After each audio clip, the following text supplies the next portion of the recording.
Welcome to movie brand. മലയാളികൾക്ക് മറക്കാനാകാത്ത താരമാണ് രതീഷ്. അകാലത്തിൽ വിട പറയേണ്ടി വന്നുവെങ്കിലും ഇന്നും രതീഷിന് അദ്ദേഹത്തിന്റെ ആ പൂച്ചക്കണ്ണിനും ഇന്നും ആരാധകർ ഏറെയാണ്.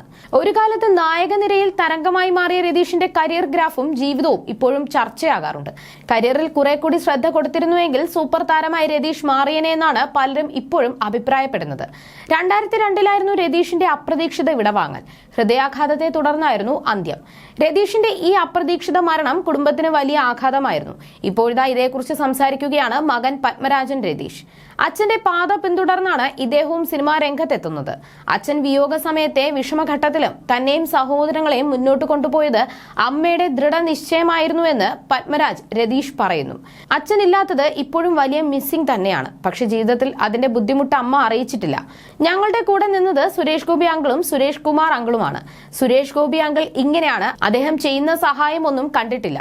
അദ്ദേഹം അങ്ങനെയാണ്. സിനിമാ രംഗത്ത് അങ്ങനെ ഒരാളെ കാണുന്നത് അപൂർവമാണെന്നും പത്മരാജ് രതീഷ് പറയുന്നു. അച്ഛനും ഞങ്ങളും തമ്മിൽ സിനിമയെക്കുറിച്ച് സംസാരിച്ചിട്ടില്ല. ഞങ്ങൾ വളരെ ചെറുപ്പമാണ്. അച്ഛൻ വന്നാൽ എവിടെയെങ്കിലും കറങ്ങാൻ പോകും. അച്ഛൻ എത്ര വലിയ നടനാണെന്ന് ഞങ്ങൾ തിരിച്ചറിയാൻ വൈകി. അച്ഛന്റെ സിനിമയായ കമ്മീഷണർ കണ്ടിട്ടാണ് ഞാൻ വില്ലനായി അഭിനയിക്കണമെന്ന് ആഗ്രഹിച്ചത്. ഹീറോയായി അഭിനയിച്ചത് കണ്ടിരുന്നെങ്കിൽ ഞാൻ സിനിമയിലേക്ക് വരില്ലായിരുന്നു.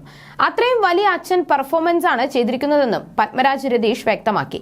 കമ്മീഷണർ പടം കണ്ടിട്ട് ഞങ്ങൾക്ക് സുരേഷ് ഗോപി അങ്കിളിനോട് ഭയങ്കര ദേഷ്യമായിരുന്നു. സിനിമയിൽ അവസാനം അച്ഛനെ കത്തിക്കുകയാണ്. ചെറുപ്പത്തിലാണ് ആ സിനിമ കാണുന്നത്. പിന്നീട് ഞങ്ങളുടെ ഏറ്റവും പ്രിയപ്പെട്ട ആളായി സുരേഷ് ഗോപി അങ്കിൾ മാറിയെന്നും പത്മരാജ് പറയുന്നു.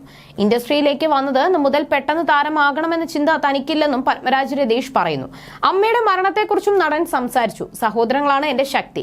ഞങ്ങൾ 4 പേരും പരസ്പരം മനസ്സിലാക്കി നിന്നു. ഞങ്ങളെ ഗൈഡ് ചെയ്യാൻ സുരേഷ് ഗോപി അങ്കിളും സുരേഷ് കുമാർ അങ്കിളും ഉണ്ടായിരുന്നു. അവരുടെ അന്നത്തെ സഹായം വാക്കുകളിൽ പറയാൻ പറ്റില്ല. അതിപ്പോഴും തുടരുന്നു. അവർ 2 പേർ മാത്രമല്ല, അവരുടെ കുടുംബം കൂടെയുണ്ട്. ഞങ്ങൾ തിരുവനന്തപുരത്തേക്ക് മാറാൻ പോലും കാരണം ഇവർ 2 പേരുമാണെന്ന് പത്മരാജ് വ്യക്തമാക്കി. DNA ആണ് പത്മരാജ് രതീഷിന്റെ പുതിയ സിനിമ. മികച്ച അഭിപ്രായത്തോടെ തിയേറ്ററിൽ പ്രദർശനം തുടരുകയാണ് ചിത്രം.